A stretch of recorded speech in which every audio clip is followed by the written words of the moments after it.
Hey everybody, Chris Bober here with Team Bober Nebraska Realty, and welcome to the Team Bober YouTube page. This is the place where we house all of our videos about anything and everything to do with real estate.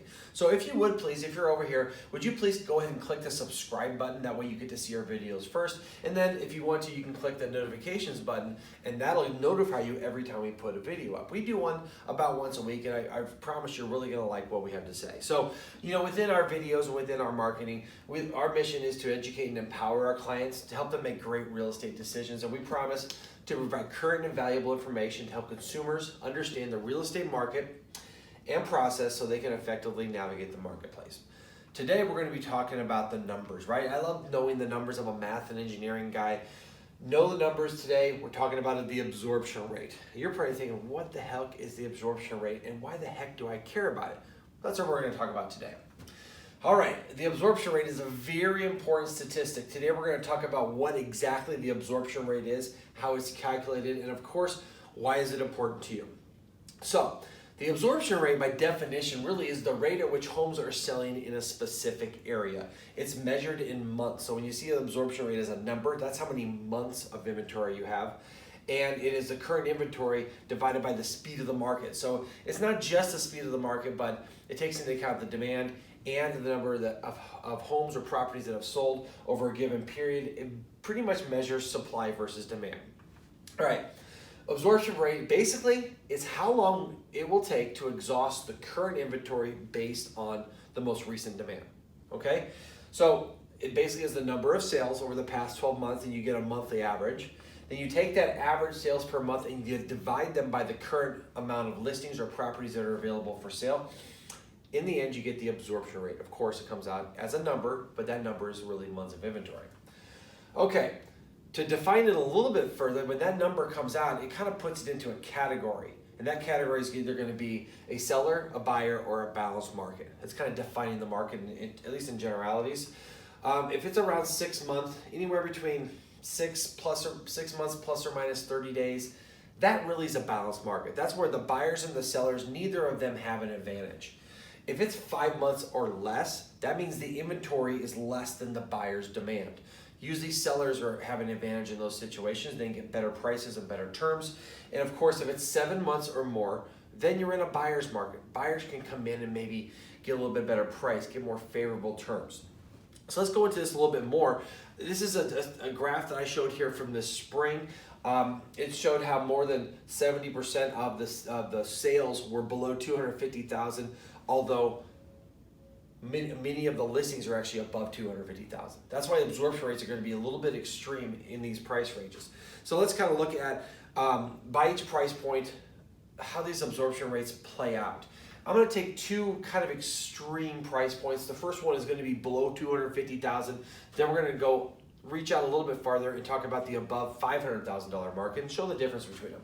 All right, so below $250,000 in the last 12 months, there was over 10,000 sales, right? That's about 870 per month. And the current inventory right now, as it says today, which is June 13th, 2019, there's 923 homes on the market for sale.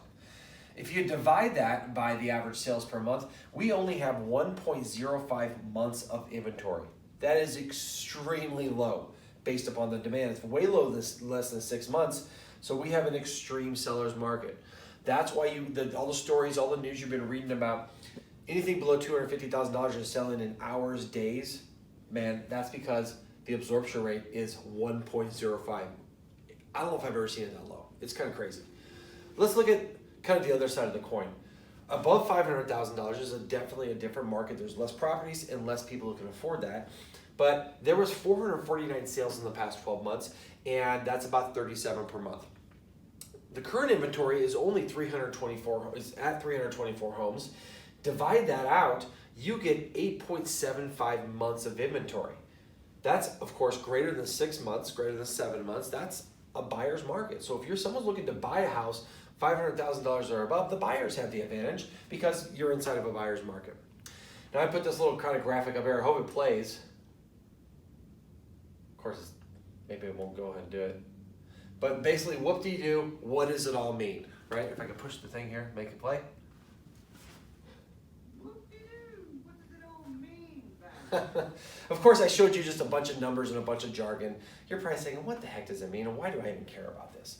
Let me show you a couple examples. Now, this is why you should care about the absorption rate when you're selling your home. Number one is you must know the absorption rate for your home's market. Your price range, your style, your location. You have to know what that is in order to manage the expectations of what it's going to take to sell your home. In a seller's market, you have to price the home at the top of the market. Especially, you can price the home at the top of the market because you have every advantage. If you're selling a house for $250,000 or less, right now, you can be at the very top of the market. You're going to get great terms, you're going to get a great price, right? If you're in a buyer's market, like the $500,000 or plus, you can't be super aggressive with the price, or else it's going to take a long time to sell your house. It's just the way it is. That's what the absorption rate is going to tell you. If you want to price it, sometimes you have to price it below market value to get it sold quickly. It's an unfortunate reality, but if you know the numbers, at least you know what you're getting into. Now, this is why you should care about this when you're buying a home. I don't know if a lot of agents are doing this out there, but if you can go out and have your agent give you the absorption rate for your desired market, you're going to know what you're up against, right? You're in a seller's market, right? You should expect to pay more and have less favorable terms. The seller has the advantage. There's tons of buyers trying to buy their home. If you're one of those buyers, you have to compete pretty hard. Now, of course, if you're in a buyer's market, you can be more aggressive with price. You can come in and offer below sometimes because houses are going to sit longer, all right? And then your agent should negotiate for you based upon your needs, taking into account the current market, all right? Let me show you an illustration that might lay this out and help you understand this just a little bit more. This is the impact of visibility. So this is the market value right here. If you price it at market value or above, in a seller's market, you can do that, right? You can't go too crazy, but you can go above because the buyer demand is good. In a buyer's market, sometimes you have to come below the market value.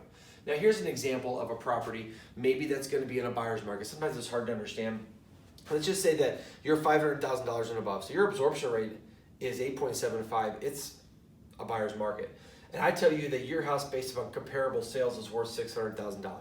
Now, if you put this house on the market for $600,000, you can probably expect it to take 6, 7, 8 months to sell. That's the speed of the market. That's what the numbers are showing. And you tell me, Chris, Jen, I gotta sell my house in 30 days because I'm moving.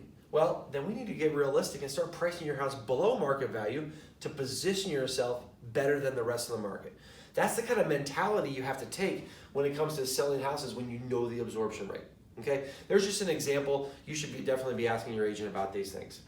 All right, in summary, understanding the numbers gives you the ability to compete and win in any market. Your realtor has a duty to educate you about the marketplace and should serve your needs with that info, okay? Absorption rate isn't the only statistic, but it's one of my favorite statistics to manage expectations for buyers and sellers so you can compete in the marketplace and do well. Okay, so thank you so much for tuning in. If you would please go on this YouTube page, give me a like up there, thumbs up, thumbs down. It doesn't really matter. Also, if you want to leave some comments, this is one of my best ones. I did a recipe on here. Tons of people gave me comments. I'd love to hear about what you want to hear about. I'd love to hear what you think of absorption rates. And if you do have any questions, you can always contact us personally. Of course, you can go to teambober.com, but you can contact us personally. Chris and Jen Bober, teambober.com, 5076-5078. My personal email is chris@nebraskarealty.com. I would love to help you understand the numbers of your situation so I can serve your needs and get you where you got to go as soon as possible. So thanks for tuning in. Have a great day.